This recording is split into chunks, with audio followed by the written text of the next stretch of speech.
발사체 개발과 달 탐사에 성공하면서 이제 차세대 발사체 개발, 달 착륙선 개발 등으로 경제적 그리고 과학기술적으로 한 단계 더 도약하기 위한 노력을 경주 중입니다.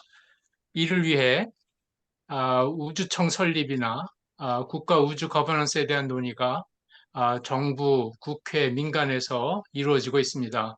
오늘 이 정책 공간 포용과 혁신 37회 목요 포럼에서 그 물리 천문학 분야 우리나라 최고의 전문가이신 그리고 이런 우주청이나 거버넌스에 대해서 많은 고민을 해오신 서울대학교 이형목 교수님을 모시고 발제를 듣게 되었습니다. 토론 위에서는 아까 잠깐 이야기하셨지만 그 김성환 의원님 께서 참여를 해주실 건데 좀 늦으신다고 그랬습니다.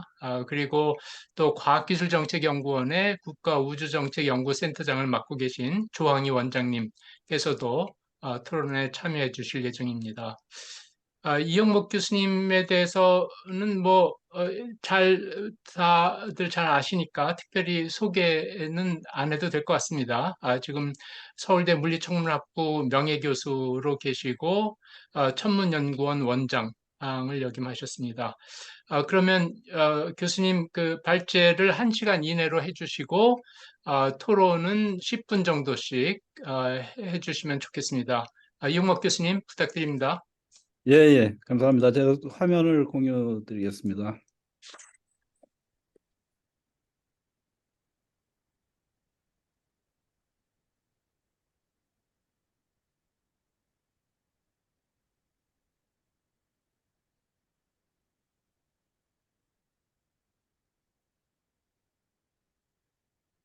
예, 우선 이런 자리에 저를 초청해 주셔서 대단히 감사합니다. 제가 사실 이 분야의 모든 것을 다 알고 있는 사람은 아니지만 어, 조항희 선대장님이 계시니까 많이 좀 도와주실 거라고 생각하고 제가 아는 한도 내에서 이제 말씀을 드리겠습니다.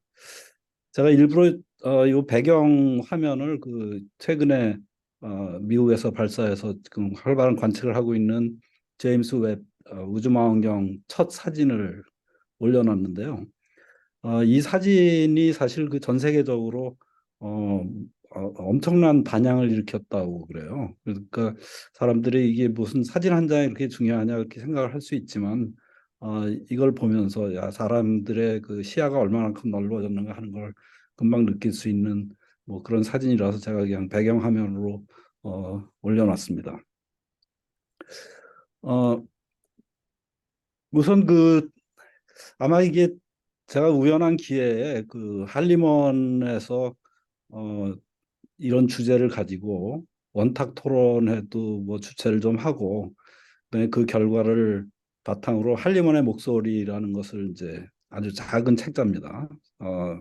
작년 12월에 발간을 했고요. 그다음에 어, 그 원탁 토론회의 그 제목을 우리는 왜 어떻게 우주로 가야 하는가 이렇게 정했습니다. 그러니까 이게 우리가 종종 놓치고 있는 문제가 왜 가는가 하는 문제를 상당히 놓치고 그냥 가자라는 그 구호성으로 좀 진행되는 경우가 상당히 많은데 그 왜라는 질문이 굉장히 중요하다는 걸 좀 강조하고 싶어서 제가 이런 제목을 이제 제안했었고요.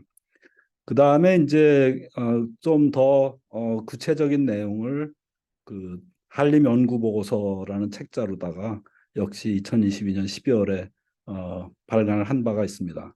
물론 이 내용 중에서는 이제 일부 내용은 좀 벌써 거의 1년 가까이 돼가면서 상당히 정확하지 않은 내용도 있고 그렇습니다만은 아무튼 이게 가장 큰 참고 자료가 될 것입니다. 제가 과학 기술, 우주 경제란 말들을 굉장히 많이 하고 있어서 제가 과학 기술, 국민 경제 요 세 가지 키워드에 대해서 조금 말씀을 드리고 싶은 부분이 우리나라 헌법에 이런 얘기가 나옵니다. 헌법 9장 127조에 국가는 과학기술의 혁신과 정보 및 인력의 개발을 통하여 국민 경제의 발전에 노력해야 한다. 이게 굉장히 좋은 말 같긴 한데 자세히 보면 이제 과학을 경제 하부 구조로 두고 있다는 걸 금방 알 수 있습니다. 그다음에 제가 이제 우주 개발 이게 4차인가요? 제 차수를 좀 헷갈리고 있는데 중장기 개발 계획이 이제 역시 어, 금년인가 금년에 발표됐죠. 거기에 작년인 것 같습니다. 그 우주청 설립에 관한 특별법 뭐 이런 것들이 이제 우주 경제 실현을 전면에 내세우고 있습니다. 근데 어, 다행히 요새 인터넷에 그 다른 나라의 헌법을 검색할 수 있는 기능이 있어갖고 제가 이제 헌법들을 조사를 해봤는데 과학이라는 단어를 찾아보면은 대부분 과학의 자유를 정의하고 있고 과학가 연구할 수 있는 자유를 줘야 된다. 과학을 또 장려해야 된다. 뭐 그런 정도의 얘기가 돼 있지 실제로 과학이 국민 경제의 발전에 이바지해야 된다. 이런 얘기는 거의 없고 중국에 이제 약간 좀 비슷한 표현이 있습니다. 그래서 이게 추격형 국가에서의 특징이라고 볼 수 있는 거라고 할 수는 있지만은 사실 이게 상당히 그 우리나라 과학 정책에 굉장히 큰 영향을 미치고 있는 것 같습니다. 앞으로도 이 헌법을 바꾼다는 게 사실 굉장히 어려운 일인데 제가 알기로는 이제 과학자들이 이 문제를 좀 해결해 보려고 헌법 개정에 대한 논의도 과거에 좀 있었던 것 같습니다만은 헌법 개정이라는 게 워낙 그 어려운 일이기 때문에 아마 그 당분간 쉽지는 않을 거라고 생각을 합니다. 근데 저는 뭐 저도 그렇고 많은 분들이 이게 끼치는 부작용이 굉장히 심하다고 이렇게 말씀들을 하고 있습니다. 뭐 잘 아시겠지만은 그 새로운 그 정부가 들어서면서 대통령실 직제가 좀 개편됐었죠. 그런데 개편된 거 중에 가장 큰 것이 그 정무수석이라는 게 없어졌다 나중에 뭐 다시 부활됐다고 하는데 실제로 저희한테 가장 큰 영향을 미친 거는 과학기술보좌관이 과학기술 어, 보좌관이 따로 있었는데 컴퓨터 물론 스피커. 수석은 아니지만 보좌관이 따로 있었는데 이번 정부에서 이제 과학기술비서관을 경제수석 아래에다 이제 배치를 했습니다. 역시 그 헌법 정신에 투철하게 한 거라고 볼 수는 있겠지만은 어, 사실 과거 시간에 좀 역행하는 이제 그런 처사가 아닌가 싶고요. 이게 비서관이다 보니까 과거에 그래도 과학기술보좌관은 과학자들이 했었는데 이번엔 뭐 잘 아시겠지만 최원호 뭐 여러 국장을 거쳤던 분이고 우주항공청 설립 추진단장. 제가 뭐 이분의 개인에 대해서 무슨 얘기를 하는 건 아니고 어, 어쨌든 관료로 다 이제 그걸 대체했다는 것이 결국은 과학계나 기술계에 어떤 목소리를 들을 수 있는 그런 채널이 없어졌다는 걸 이제 단적으로 보여주는 예라고 생각을 합니다. 자, 이제 우주 개발로 들어가 보겠습니다. 사실 우리나라 그 역사를 살펴보면은, 세계 그 우주 박물관 같은 데를 가봐도, 로켓을 처음 만든 나라가 중국이라고 이렇게, 알려져 있습니다. 그리고 사실 뭐 중국이나 뭐 우리나라나 거의 비슷한 시기에 사실 그 로켓이라는 것들을 만들어서 실제로 어, 뭐 활용을 했다는 것은 기록으로 잘 남아 있는 걸로 제가 알고 있고요. 조선이 개국하기 전에 이제 이미 주하라는 그 로켓이 만들어졌고 신기전, 그다음에 화차 이런 것들이 만들어져서 어, 그 활로다가는 불과 이제 한 100여 미터밖에 이제 사거리가 안 되지만 이런 것들은 4km 정도 뭐 그 나가는 그런 굉장히 가공할 만한 무기들을 만들어 썼다고 제가 알고 있습니다. 어, 현대 로켓은 그 놀랍게도 1959년에 3단 로켓이 한국에서 발사된 일이 있습니다. 그래서 이게 국방부 과학연구소라는 데서 발사를 했다고 하고 이걸 인터넷 찾아보면 기사를 찾을 수 있습니다. 그때 이미 뭐 주한 미국 대사도 참석을 하고 그런 참관을 했다 이런 기사가 나오는데 그래서 국방과학연구소가 이제 뭐 현재 ADD로 정확하게 이전을 한 건지 그건 제가 뭐 역사는 자세히 잘 모르겠습니다만은 ADD 체제 하에서도 몇 차례 이제 과학 로켓을 과학 관측 로켓을 이제 쏜 적이 있고요. 어, 그러다가 이제 KSR 시리즈라는 게 90년대부터 시작해서 2003년까지 진행됐었고, 그 다음에 이제 KSR은 사실 과학 관측 로켓입니다. 이게 놀랍게도 왜 과학이라는 말이 들어가 있느냐 하면은 어, 어, 이것을 무슨 뭐 무기라고 얘기하면은 굉장히 그 미국의 어떤 간섭을 많이 받을 수 있고 그러니까 일종의 지금 요새도 뭐저 과학자들이 많이 하고 있습니다. 사운딩 로켓이라는 걸 이제 만들어 실제로 과학 페이로드를 올렸던 거로 제가 알고 있고요. 대부분 페이로드는 제대로 작동을 안 했었습니다. 그렇지만 뭐 몇 차례 엑스레이도 시도를 하고 몇 차례 시도를 한 적이 있고 불행히도 이런 것들이 잘 도큐멘테이션이 잘 안 돼 있다는 게 좀 이제 불행한 일이긴 한데요. 그러다가 이제 한국형 발사체라 그래서 어, 그 액체 로켓을 사용하는 발사체가 KSLV-1이 2002년부터 2013년, 그다음에 KSLV-2가 이제 2010년부터 23년까지 해서 23년 금년에 이제 성공적으로 궤도에 안착시키기까지 했고 사실 그거는 뭐 굉장히 놀라운 발전이라고 얘기할 수 있습니다. 그런데 이제 사람들은 대개 이제 우주 개발이다 그런 발사체를 주로 얘기하는데 사실은 발사체보다는 그 저 거기에 뭐를 올리는가 하는 게 더 중요하죠. 이건 뭐 발사체들 그동안 쏘아 올렸던 항공우주연구원에서 쏘아 올렸던 발사체가 어떻게 이제 스케일이 커졌는지 이런 걸 이제 볼 수가 있고요.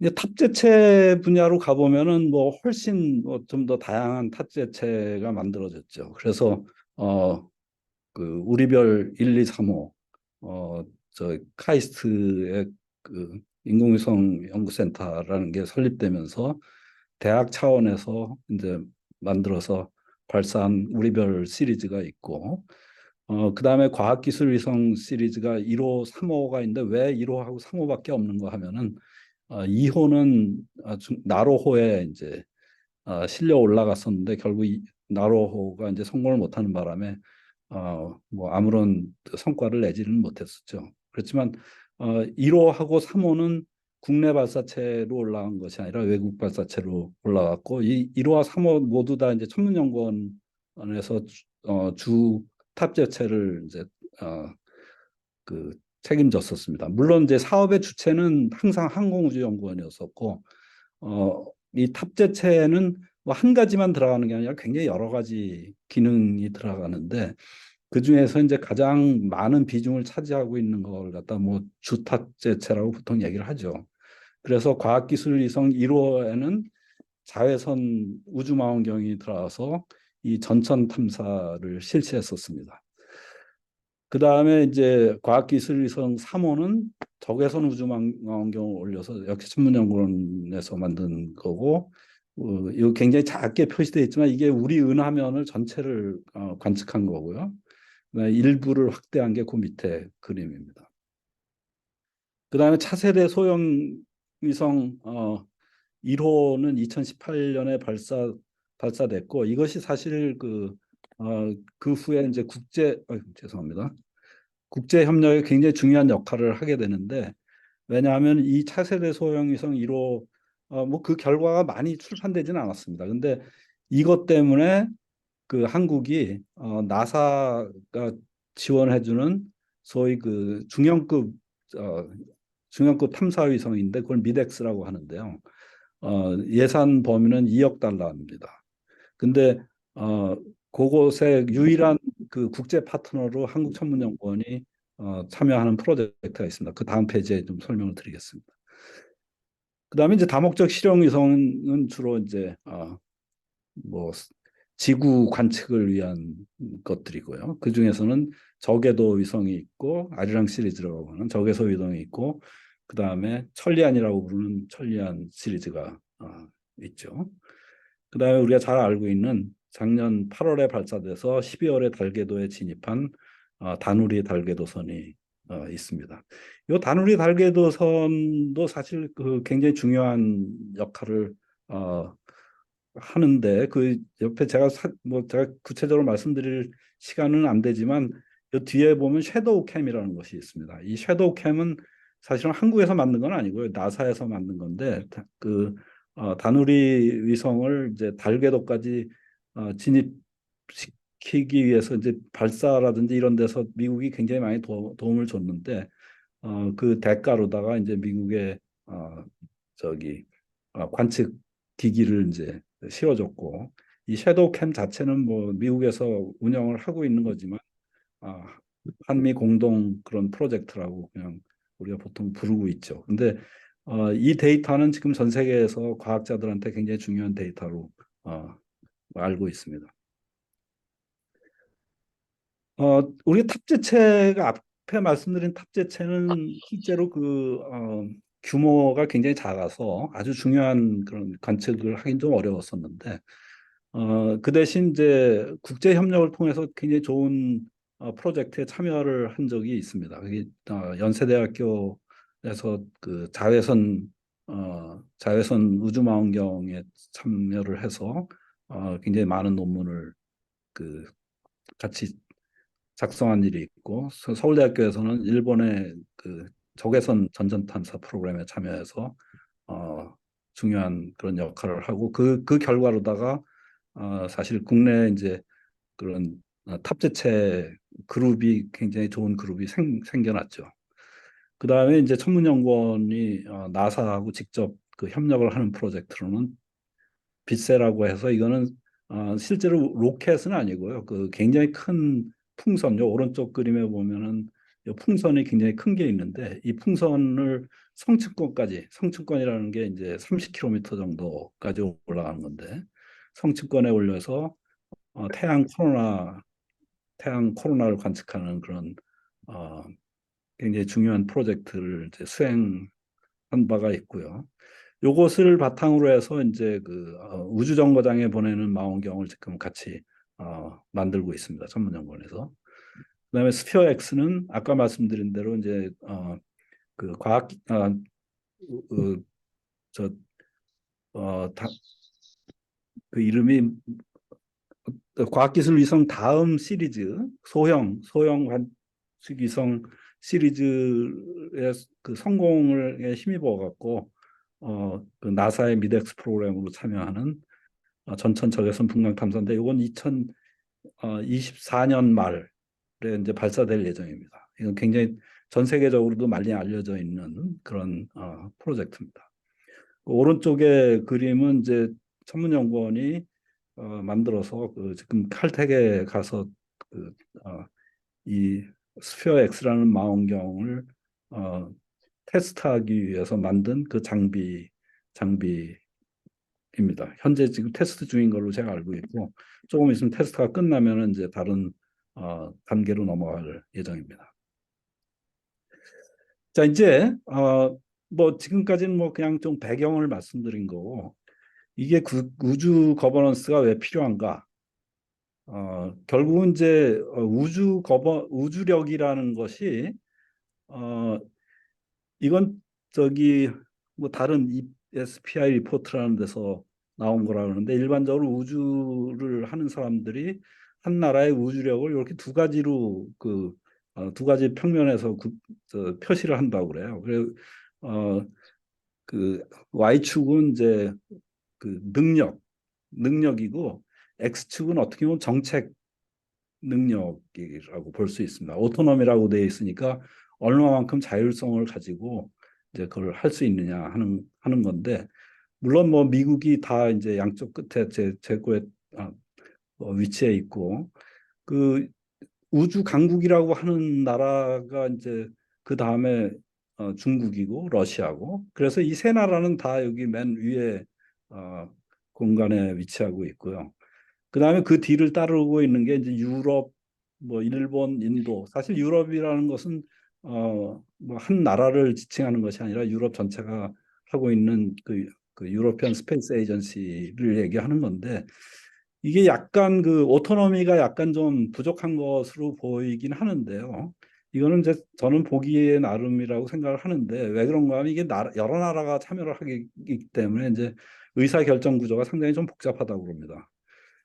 그것 때문에 약간 그 오토노미가 좀 떨어지는 걸로 나와 있습니다만은 실행 능력은 뭐 거의 최고 수준에 가 있는 것 같고 일본이나 인도 같은 경우에 놀랍게도 그 오토노미는 굉장히 높은 수준에 가 있습니다. 그러니까 어, 정부의 통제를 그렇게 많이 받지 않고 자율적으로 이제 정책을 실행하고 정책을 수립하고 실행할 수 있는 그런 능력을 갖고 있다는 그런 뜻이고 그 다음에 이제 한국은 이 리포트에 원래 포함되어 있지는 않습니다. 근데 이걸 전공하시는 교수님이 이 정도 자리에 놓으면 되겠다 하고 여기다 표시를 해놨습니다. 그래서 어, 국, 그 능력이 뭐이나 오토노미나 사실 굉장히 낮은 수준에 있는데 이 정도면 제가 보기엔 뭐 약간 아, 잘 봐준 것 같긴 하고 제가 화살표를 또 표시해 놨는데 최근에 그 과학 KSLV2 하고 그다음에 다누리 뭐 이런 것들이 성공함으로써 그래도 우리도 이제 능력을 조금 더 높이 평가해 줘야 되지 않을까 뭐 그렇게 생각해서 제가 화살표를 표시해 놨습니다. 자, 이제 이게 이제 자꾸 우주 경제라는 얘기를 많이들 하는데 그런 거의 배경에는 이제 우주 관련 총 매출액이 이제 계속 증가하는 거가 그 배경에 있죠. 그래서 어, 다행히도 이런 각국의 우주 활동에 관한 거라든지 이런 통계 같은 게 생각보다는 굉장히 잘 공개가 돼 있습니다. 그리고 모아서 이걸 인터넷으로 공개하는 기관도 좀 있고요. 그래서 뭐 굉장히 빠른 속도로 증가하는 거 같이 보이한 실제로 빠릅니다. 이게 어, 그리고 이제 소위 말해서 우주 활용 분야가 이제 다양화됨에 따라서 국가적 투자를 통해 성취한 기술이 민간으로 이전되는 소위 뉴 스페이스라는 것이 이제 최근에 많이 얘기가 되고 있죠. 그래서 민간 주도 영역이 점차 넓어지고 국가 역할에도 이제 변화가 일어난다. 그러니까 국가 역할에 변화가 일어난다는 건 과거에는 국가가 모든 것을 다 했었지만 지금은 국가는 이제 국가가 할 수 있는 일, 공익 뭐라든지 뭐 이런 영역에 집중을 하고 실제로 미국에서 나사가 이제 더 이상 발사체를 만들지는 않는 게 이제 대표적인 예가 되겠죠. 그래서 전 세계적으로 우주 관련 매출액을 증가율을 보니까 2009년부터 2021년 사이에 연평균 약 7% 정도 됩니다. 그러니까 실제로 어, 뭐 굉장히 많이 증가하는 것 같지만 실제로 그 증가율은 물론 경제 성장률보다는 굉장히 높죠. 어, 그렇지만 여전히 아주 높은 그런 수준은 아니고 또 중요한 거 우리가 간과해서는 안 될 게 이런 매출을 주도하고 있는 것은 소수의 우주 관련 선진국에 집중돼 있다는 것을 이제 우리가 인식을 해야 될 필요가 있습니다. 물론 뭐 그걸 누가 모른다는 것이 아니고 이제 그럴 수밖에 없는 구조라는 거를 제가 말씀드리고 싶고요. 그 다음에 이제 실제로 이제 올드 스페이스에서 뉴 스페이스로 바뀌었다고 굉장히 그 사람들이 얘기를 많이 해서 제가 그 상업 부분, 소위 커머셜 섹터라고 이렇게 표시했는데 상업 부분의 비중을 보니까 어, 2022년에 약 78%가 정도 되는데 그럼 과거에는 그거 굉장히 작았었느냐? 꼭 그렇지는 않습니다. 2007년에도 이미 73%였었습니다. 그러니까 실제로 한 5% 정도가 늘어난 뭐 지난 뭐한 10여 년 동안 그런 거니까 이렇게 언론에서 굉장히 많이 강조하고 뭐 그런 거에 비하면 그렇게 제가 보기엔 급격하게 증가한 건 아니라고 생각을 할 수 있고요. 그다음에 정부 지출의 경우에 정부 지출은 뭐 20 몇 %밖에 안 되기는 합니다만은 미국이 전 세계 지출액의 60%를 차지하고 있습니다. 그러니까 이게 사실은 올드 스페이스, 뉴 스페이스 할 적에 민간 영역에 어, 그 매출액을 보면 거의 미국 회사들에 이제 집중돼 있죠. 이제 그럴 수밖에 없는 구조라는 거죠. 왜냐하면 그 투자를 하는 나라가 주로 미국이니까요. 정부 지출 내역을 좀 보겠습니다. 왜그 정부 지출 내역은 한 22%밖에 안 되지만은 저희가 이제 우주 가버넌스를 생각해 보면은 이 분야를 좀 유심히 볼 필요가 있습니다. 그래서 정부 지출 내역을 이제 구별을 하는 거 보면은 발사체와 기반 시설, 어, 그 다음에 어, 과학 연구, 과학 연구에 그러니까 이게 발사체 기반 시설 그 파란색하고 감청색으로 표시한 게 이제 발사체 기반 시설 이런 걸 얘기하는 거고요. 그다음에 회색으로 표시한 부분이 과학 연구 부분입니다. 근데 과학 연구는 생각보다 비중이 굉장히 크죠. 그리고 그 내용은 실제로 이것도 미국을 기준으로 해서 이제 이런 구별이 생긴 것 같은데요. 왜냐하면 나사에 보면은 가장 큰 디비전이 사이언스 미션 디렉터레이트라고 하는 데인데 거기서 하는 것이 결국 아스트로노미, 아스트로피직스, 그다음에 힐리오피직스. 힐리오피직스라는 것은 우리 태양 또는 지구 상층부 이것까지 합쳐서 이제 하는 거고 이건 전부 다 이제 일종의 과학 분야입니다. 그 다음에 이제 달 탐사, 화성 탐사에 굉장히 많이 돈을 들이는 것 같지만은 실제로 그 액수를 보면은 아직은 과학 탐사 같은 거에 비하면 그렇게 많은 편은 아니고 그 다음에 이제 초록색으로 표시된 Other Deep Space Exploration이라는 것들이 있죠. 이것은 이제 화성이나 달 이런 데 가는 거 말고 보이저 위성 같이 어, 그 태양계 전체를 이제 휩쓸고 지나가고 또 더 멀리까지 가거나 아니면 요즘 사람들이 관심이 많은 소행성에 보내서 샘플을 채취하거나 뭐 그런 것들을 이야기하는 겁니다. 그래서 어, 이 정부 지출 내역은 실제로 거의 과학 연구 또는 어, 미지의 영역 탐사 뭐 이런 데로 이제 집중돼 있다는 것을 볼 수가 있습니다. 아마 여기에는 제가 알기로는 국방 부분도 포함되어 있는 걸로 알고 있고요. 국방 부분이 그 미국의 경우에도 굉장히 많을 것 같지만 실제로 그렇게 많지는 않습니다. 왜냐하면은 여기는 항공을 포함시킨 것이 아니고 전부 우주인데 뭐 국방 분야에서 우주에 그렇게 많은 돈을 쓸 필요는 없고 대부분은 뭐 스파이 위성을 발사한다든지 뭐 그런 정도인데 그게 그렇게 돈이 많이 들어가는 분야는 아니라고 제가 알고 있습니다. 자, 이제 우리 우주 관련 예산을 좀 보겠습니다. 그걸 보기 위해서 제가 다른 나라하고 이제 비교한 편 마침 여기 한국이 포함되어 있길래 이 그림을 가져왔는데요. 2021년과 2022년. 그래서 미국의 경우에 2022년에는 이게 그 10억 달러니까 610억 달러, 뭐 540억 달러, 뭐 이런 식으로 돼 있고 한국의 경우에는 이제 7억 2천만 달러 또는 6억 8천만 달러 이 정도입니다. 그래서 실제로 미국에 비하면 뭐 지금 비율을 나눠보면 한 100분의 1 정도 되죠. 1%. 그다음에 순서로 보면은 중국이 그다음이고 일본이고 프랑스 이제 프랑스나 독일 이런 나라 같은 경우에는 이제 아마 이사에 기여하는 것까지 다 포함되어 있는 걸로 제가 알고 있고요. 그다음에 인도, 이태리, 영국, 어, 한국. 근데 물론 한국보다 더 많은 투자를 하는 나라가 저 없다고 생각은 안 하는데 어쨌든 여기에는 지금 우리 GDP 순위보다는 약간 좀 높게 나와 있죠. 우리 GDP 순위가 10위 좀 넘을 텐데 여기에는 9위로 돼 있는 걸로 제가 알고 있습니다. 그래서 유럽에 있는 나라 중에서 아마 그 스페인 같은 나라는 우리하고 GDP가 거의 비슷한 나라이기 때문에 우주 관련 예산만 또 빼면은 뭐 아마 우리보다는 좀 많지 않을까 싶습니다. 왜냐하면 그 옆에다가 이제 제가 그림을 다시 하나 그려놓은 게 2022년에 우주 예산을 그 GDP로 이제 나눈 겁니다. 전체 GDP 중에 몇 퍼센트나 차지하고 있느냐.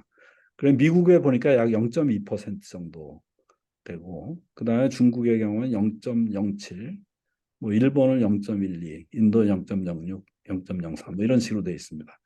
그러니까 우리 GDP 비중으로 봐더라도 우리가 결코 높은 것이 아니죠. 지금 중국이나 인도가 우리보다 뭐 조금 높은 것 같지만 사실 이게 0.06%도 저 비율로 보면 1.5배 정도 해당하는 거고요. 중국은 1.75배. 그런데 중국의 경우에는 GDP 전체가 이제 우리보다 훨씬 많으니까요. 그러니까 이 실제 절대 액수로 따지면 이제 상당한 차이를 어, 보일 수밖에 없다는 걸 볼 수가 있습니다.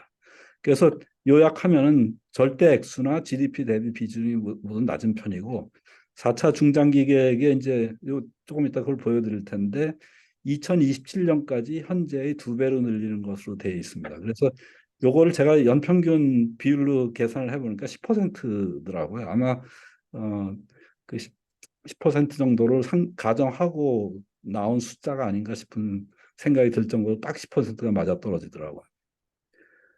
뭐 그래서 전체적으로 어쨌든 저희가 그 우주 지금까지 굉장히 많은 괄목할 만한 발전을 했습니다만은 여전히 이제 우주 예산이 굉장히 상대적으로 적고 사실은 이것 때문에 과거에도 뭐 우주청 얘기가 많이 나왔습니다만은 기재부 같은 데서 결코 이제 환영을 하지 않았고 이 정도 예산을 갖고 어떤 청을 만든다는 것 자체가 이제 좀 받아들이기 어려운 그런 어, 것들 그런 사안이었던 것 같습니다. 여기 조항희 센터장님이 계신데 제가 이걸 좀 어, 뭐 말씀을 안 드릴 수가 없습니다만은 어, 그 우주개발진흥 기본계획 이제 4차 기본계획이 어, 이 12월 21일 날 발표됐네요. 국가우주위원회 이제 보도자료에. 그래서 4차니까 이제 과거 1차부터 3차까지 있었겠죠. 그래서 3차까지의 기본 계획에 비하면 여러 가지로 진일보해 있다고 모든 사람들이 평가를 합니다, 사실. 왜냐하면은 이것을 수립하는 단계에서부터 과거와 달리 이제 굉장히 좀 상대적으로 공개적으로 많이들 논의를 진행했고 그 다음에 그 여기에 보면 보실 수 있습니다만은 뭐 우주 탐사를 확대하고 우주 과학을 확장하고 뭐 이런 얘기까지 이제 들어가서 상당히 전향적이었다 이렇게 평가하시는 분들도 많이 있습니다. 그런데 이제 이 구호를 보면은 비전이 2045년 우주 경제 글로벌 강국 실현 뭐 이렇게 어, 돼 있습니다. 그러니까 여전히 이제 우리가 헌법을 벗어나지 못하고 있는 것을 이제 알 수가 있고요. 사실 헌법을 어, 어? 벗어나면은 위헌이니까 이거는 안 됐습니다만은 아무튼 오빠한테 너무 그잖아. 거기에 얽매여 있는 것 같은 그런 느낌을 주고요. 그래서 제가 늘 강조하고 싶은 것은 우주 산업 창출은 목표로 세우는 것보다는 부산물이라는 인식이 좀 있어야 되는데 자꾸 이것을 목표로 이제 삼고 있다는 것이 가장 큰 문제라고 저는 생각을 합니다. 그래서 요 오른쪽에 있는 그림의 중간쯤에 보면은 어, 우주 경제 기반 구축, 첨단 우주 기술 확보 이런 것들을 수단으로 해서 목적이 보면은 우주 산업 창출이라는 것이 있습니다. 그래서 우주 산업을 창출한다는 뜻은 결국은 뭐 매출액을 굉장히 늘린다는 것인데 매출액을 늘리는 어, 방법은 정부 투자를 늘리는 방법밖에 사실은 없습니다. 그런데 2021년 0.73조에서 2027년 1.5조니까 굉장히 전향적으로 많이 올라온 거라고 생각을 할 수 있지만 그 사이에 경제 성장률이라든지 뭐 이런 걸 생각하면은 아마 아까 보여드린 GDP 대비 그 우리나라 우주 예산이 어, 뭐 일본을 넘어서기는 좀 어려울 것 같고 일본은 지금도 어, 이미 그 비율로만 해도 2배니까 앞으로 경제 성장률을 포함한다면은 뭐 여전히 좀 낮은 수준이 되지 않을까 생각을 하고 있습니다. 그다음에 또 하나 중요한 거는 사실은 우리가 어, 우주 쪽에 뭐 선진국이 아니라는 건 잘 알고 있죠. 누구나 다 우리가 좀 배워야 될 게 굉장히 많은 나라라는 건 잘 알고 있는데 어, 우주과학 확장을 가장 중요한 목표로 올려놓을 경우에는 국제 협력에서 굉장히 유리합니다. 근데 만약에 우주 산업 창출을 위해서 한다 그러면은 아마 대부분 나라들이 굉장히 그 경계를 할 것이라고 좀 생각을 합니다. 뭐 그런 건 좀 우려지만 어쨌든 우리가 어, 주와 객이 바뀐 뭐 그런 것이 이제 제가 사실 제일 마음에 걸리는 거라고 생각합니다. 그래서 이제 지금 뭐 거버넌스 얘기가 나오고 있는데 어쨌든 그 우주 선진국이라는 건 독립성과 전문성, 그러니까 그 우주 전담 기구라는 것은 결국은 두 가지로 표현을 두 가지 키워드는 독립성과 전문성이라고 이렇게 말씀을 드릴 수가 있는데요. 아까 그 우주력을 할 때 오토노머스 하는 말하고 커패시티가 돼라고 돼 있었으니까 독립성은 오토노머스하고 관련 있는 거고 전문성은 이제 커패시티하고 관련이 있는 거겠죠. 그래서 국가의 역량을 결집하고 일관된 정책을 유지하는 전담 조직을 갖고 있고 이런 전담 기구는 당연히 아까 말씀드린 독립성과 전문성을 가지고 있어야 된다. 그렇지만 물론 뭐 나라마다 그 형태는 굉장히 다양합니다. 우리가 형태 갖고 자꾸 저기 얘기를 한다기보다도 그 전담 기구에 어떤 기능을 부여할 수 있느냐, 어떤 어느 정도의 그 일관성을 가질 수 있는 기능을 그 능력을 줄 수 있느냐 그런 것이 더 중요한 거라고 저는 뭐 생각을 합니다. 우리는 국가우주위원회라는 조직, 국가우주위원회 자체가 이런 걸 못해야 된다는 그런 건 전혀 아니죠. 그런데 여기에 그 국회 2022년 국정감사 이슈 분석이라는 데 보니까 이런 말이 있더라고요. 굉장히 뭐 잘 써 있는 내용 같아서 제가 그냥 그대로 따왔습니다. 우리나라는 별도의 전담 조직 없이 대통령 아, 소속의 회의체인 국가우주위원회가 범부처 차원의 우주정책을 총괄 조정하고 과학기술 정보통신부가 국방부, 외교부, 기획재정부, 산업통상자원부, 국토교통부, 환경부, 기상청 등과 협력하며 정책을 추진하고 있으나 현행 체계로는 연구개발, 산업화, 국제협력, 국가안보 등 다양한 분야의 정책 수요에 대응하기는 미흡하다는 문제가 제기되고 있다. 이렇게 하는데 결국은 이제 이게 과연 이 조직의 문제냐 아니면 조직이 갖고 있는 기능의 문제냐 이제 이거를 좀 명확하게 구별을 할 필요는 있을 것 같습니다. 그러니까 여기 써 있는 건 미흡하다고 하는 건 현재 국가위원회한테 주어져 있는 기능이라든지 뭐 능력이라든지 뭐 이런 것들을 바탕으로 해서 한 얘기가 되겠죠. 그래서 각 나라마다 뭐 나사가 있고 유럽엔 ESA가 이사가 있고 일본에는 작사가 있고 그런데 그 나라마다 소위 미션 스테이트먼트라는 것이 이제 있죠. 그래서 그건 뭐 다 공개돼 있는 내용이 전부 다 영어로 써 있어서 제가 그냥 뭐 간단하게만 그냥 요약을 했는데 나사에 보면은 인류를 위해 미지의 공간을 탐사하고 그 발견을 통해 세상에 영감을 제공하며 모두에게 혜택이 돌아가도록 한다. 사실은 이 속에는 뭐 경제라는 게 있을 수도 있죠. 그렇지만 경제를 전면에 내세운 건 전혀 없습니다.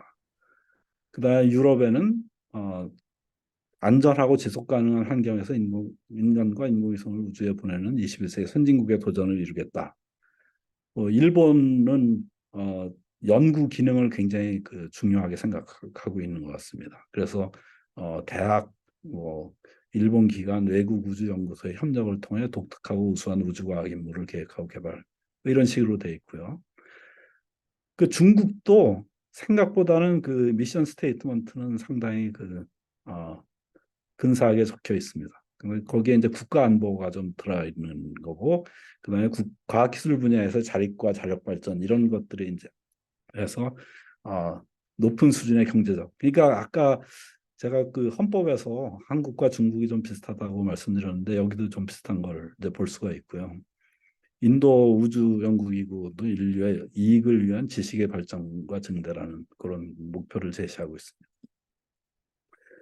자, 그럼 이제 우리 뭐 잘 아시는 내용이겠지만은 현재 이제 우주 처음에는 우주청, 우주항공청, 항공우주청 뭐 말이 여러 가지 했었는데 설립 추진 현황을 제가 이게 사실은 제 그 언론에 나와 있는 거하고 그 뭐 보도 자료로 나왔던 것만을 바탕으로 해서 한 거 제가 더 이상의 정보는 갖고 있지 않아서 혹시 뭐 나중에 조항희 센터장님이 좀 보완을 해주실 수 있으면 좋을 것 같은데요.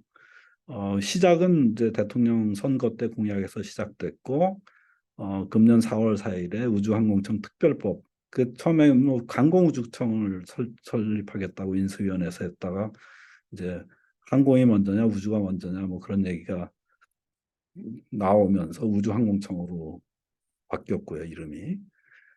그다음에 가장 최근의 것은 7월 27일 날 이제 우주항공청 설립 운영의 기본 방향. 그러니까 특별법 자체는 뭐 설치한다 뭐 이런 기능 몇 가지만 얘기돼 있지 구체적인 내용은 없습니다. 그런데 이제 설립 운영에 관한 기본 방향 이게 이제 뭐 어떤 법령이 만들어지면은 거기에 구체적으로 어떻게 시행할 것인가 하는 것들을 규정을 해야 될 테니까 그 내용이 이제 발표됐는데 우선 국가우주위원회 위원장이 국무총리에서 대통령으로 격상되고 우주항공청은 사무국 기능을 수행해 우주항공 컨트롤 타워 역할을 합니다. 요게 제가 보기에는 그 민주당에서 주장했던 우주항공청이라는 게 사무국 기능을 해야지 무슨 연구 기능까지 여기서 하느냐 뭐 이런 얘기들이 이제 나온 결과가 아닌가 싶다는 그 제가 추측을 한번 해봤습니다. 그 다음에 이제 한국의 미래 우주 경제 로드맵을 구체해 나간다. 역시 이제 경제가 계속 나오죠. 그 다음에 이제 대학 연구기관은 기존 고유 연구를 수행하면서 우주항공청의 임무센터로 지정해 우주항공 관련 국가의 특정한 임무를 수행하게 한다. 요 내용은 이제 요 밑에 나오는 항공우주연구원하고 한국천문연구원이 뭐 우주항공청 소속으로 간다고 얘기가 막 나오다가 너무 얘기가 복잡해지고 그래서 그런지 과학기술 연구의 산하에 그대로 두기로 한다. 뭐 이렇게 돼 있습니다. 제가 지금도 이게 계속 유효한 건지 제가 잘 모르겠습니다. 그래서 이제 논쟁 사항으로는 청단이 행정기관으로서 신설이 필요하냐.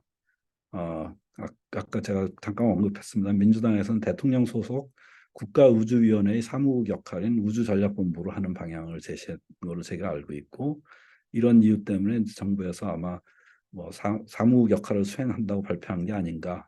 요건 제 추측이라서 좀 그렇습니다만 그렇습니다. 그 다음에 이제 과학기술정보통신부 의청으로 적합하느냐.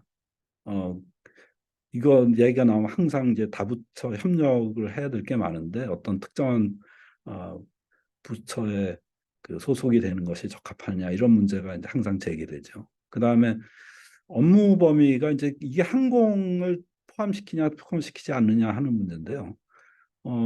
주로 항공은 산업부에서 주관을 하고 있고 우주는 과기정통부 주관으로 진행되고 있다고 합니다. 그러니까 어, 이, 이를 이게 이제 어, 범위를 이렇게 해놓고 과학기술정 과, 과학기술정보통신부 예청으로 하는 것에 적합하느냐 뭐 이런 문제가 연결이 돼 있는 것 같고요.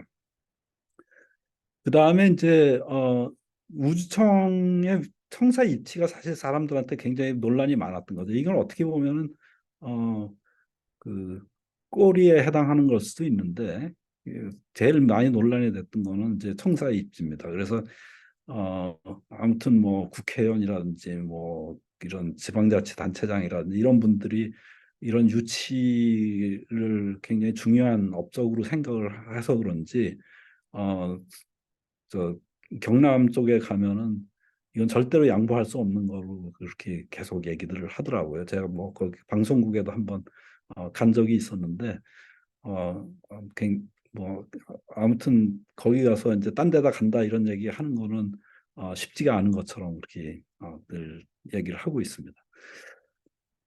근데 정부에서 제시한 국가우주위원회의 사무국 역할에 국한한다면은 수도나 행정수도가 더 적합하다는 의견이 이제 지배적이 사실은 이게 다른 나라들 보면은 수도에 있지 않은 유일한 나라는 인도입니다. 인도는 그 방갈루루라고 해서 거의 그 모든 산업이 이제 집중돼 있는 지역이 있는데 거기를 제외하고는 모든 나라가 다 저 우주 전담 기구가 그 수도에 있습니다. 왜냐하면 이건 정책이라든지 뭐 이런 것들을 수립하는 데기 때문에 아무래도 그 정부 기관이라든지 뭐 국회라든지 이런 데하고 밀접한 관계가 있어야 되는데 어, 뭐 그래 된다고 또 많은 사람들이 또 생각을 하고 있습니다.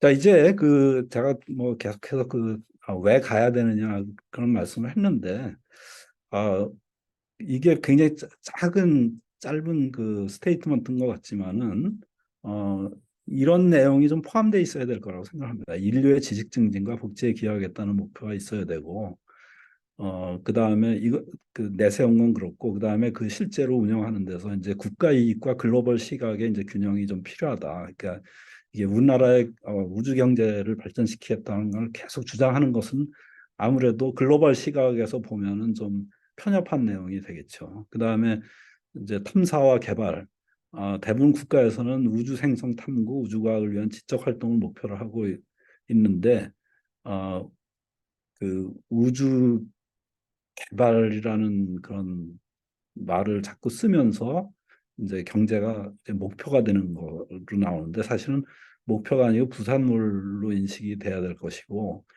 어, 미국에서 이제 굉장히 큰 막대한 그런 어, 매출을 올리는 그런 회사들이 많이 있는데 사실 그런 회사들도 어떻게 보면은 예를 들어서 스페이스X가 뭐 화성에 사람을 보내겠다고 그러는데 그 사람들의 그 가- 기본 목적은 어쨌든 상업적인 거라서 어, 화성에 보내는 건 물론 보내겠지만 실제로는 지구상에서의 그 화물 수송이라든지 뭐 이런 거를 통해서 나중에 그 이익을 창출할 수 있는 그런 모델이라고 제가 듣고 있습니다. 그러니까 어, 그 목표가 이렇게 겉으로 드러난 것이 아니죠, 사실은. 그러니까 목표는 모든 사람들이 이렇게 열광할 수 있게 하는 것을 목표로 삼고 그 부산물로다가 이제 그 다음 거를 챙기겠다는 그런 뭐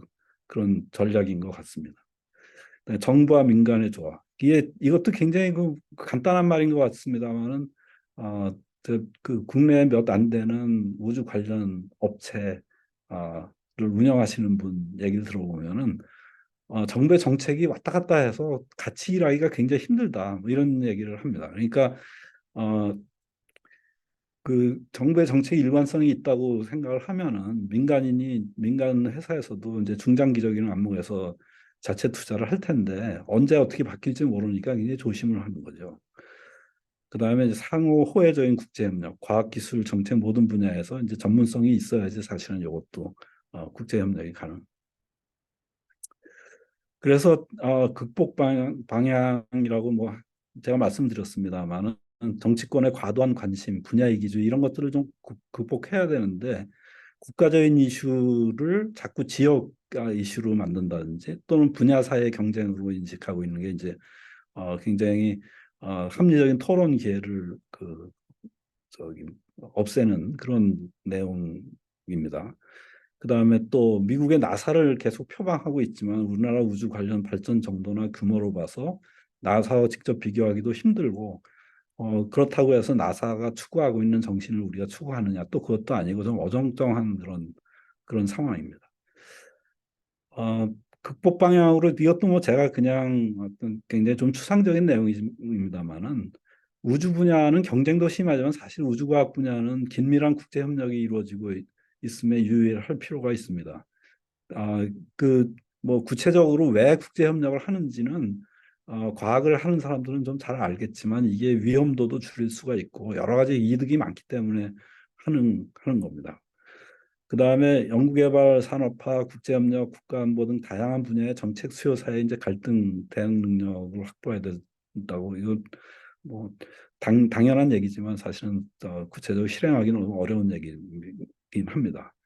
그다음에 이제 산업 생태계, 뭐 우주 경제라는 과잉 기대와 산업과의 부처 간 경쟁보다는 보다 현실적이고 전략적인 접근을 통한 기업과의 전략적 파트너십 강화, 지속 가능성, 뭐 국제적 협력 확대에 관한 정책적, 전략적 수월성 추구가 필요하고 사업 중심주의에서 임무 전략 중심주의로 이제 전향적 정책. 이건 뭐 연구 R&D 분야 전체적으로 적용되는 말이긴 합니다만은 특히 우주 쪽에서는 이제 워낙 그 덩치가 크기 때문에 여기 사업 중심주의로 나가다 보면 자꾸 이제 파편화되는 그런 가능성이 굉장히 높습니다. 근데 임무 전략 중심주의라는 건 어떤 목표를 향해서 가는 거니까 어, 뭐라고 할까 좀 이제 통합적인 그런 요소가 좀 생기겠죠.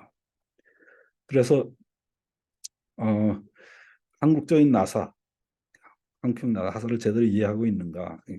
지금까지 문제점에 대한 전문가 집단에서의 정확한 진단과 합리적인 개선 방향이 이루어진 후 설립 로드맵을 만들어 추진하는 것이 훨씬 바람직할 텐데 이게 뭐 제 희망사항입니다만은 너무 빠르게 추진하려고 하고 있다는 것이 좀 부담스러워 보이고요.